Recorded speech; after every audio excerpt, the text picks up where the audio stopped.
स्टारजी आणि अभिनेत्री सीमा निकम शिरोडकर. आणि आज अखेर तो योग आला, अंजू उडाली भूर हे नाटक पाहण्याचा.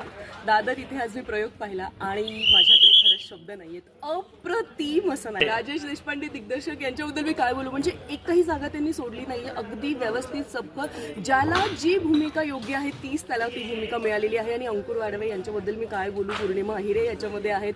म्हणजे विविधांगी भूमिका प्रत्येकाने निभावलेल्या आहेत. आणि ही लहान पाहिला टोटो कुत्रा करतोय. वा वा वा, अगदी मला इतकी मजा आली, इतकं छान वाटलं. म्हणजे असं वाटलं की अरे ही मुलं आत्ता एवढी लहान होती, एवढी सक्षम बनली.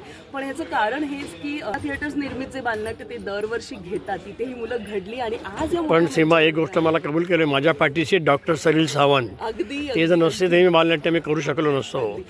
बऱ्याच जणांनी सरांना याच्यामध्ये पाठिंबा दिला. आणि मी केवळ ह्या बालनाट्याचा एक भाग होते आधी म्हणून मी म्हणते तर असं अजिबात नाहीये. एक निखळ प्रेक्षक म्हणून मी इथे आले होते आणि मला तितकाच आनंद मिळालेला आहे. आणि याचं संगीत सुद्धा उत्तमच आहे. एक एक गाणं अशी पकड धरतं आपल्या मनाची आणि आपले पाय कधी नाचायला थिरकायला लागतात आपल्यालाही कळत नाही. लहान मुलांसोबत आपणही लहान होतो. आणि खरोखर आताही तुम्हाला माझ्या चेहऱ्यावर हसू दिसत असेल की एक एक प्रसंग आठवला तरी हसायला येतो. आणि खरोखर याच्यामधली एक एक वाक्य इतकी सुंदर आहेत ना, आणि आत्ताच्या घडीला जोडणारी वाक्य आहेत, प्रसंग आहेत. त्यामुळे ते बघताना तुम्हाला नक्कीच मजा येणार आहे. त्यामुळे मी नक्की नक्की नक्की विनंती करेन, तुम्हाला जेव्हा केव्हा संधी मिळेल अंजू उडाली भूर हे नाटक नाट्यगृहात जाऊन हे बालनाट्य नक्की बघा. धन्यवाद सीमा, धन्यवाद सीमा, धन्यवाद.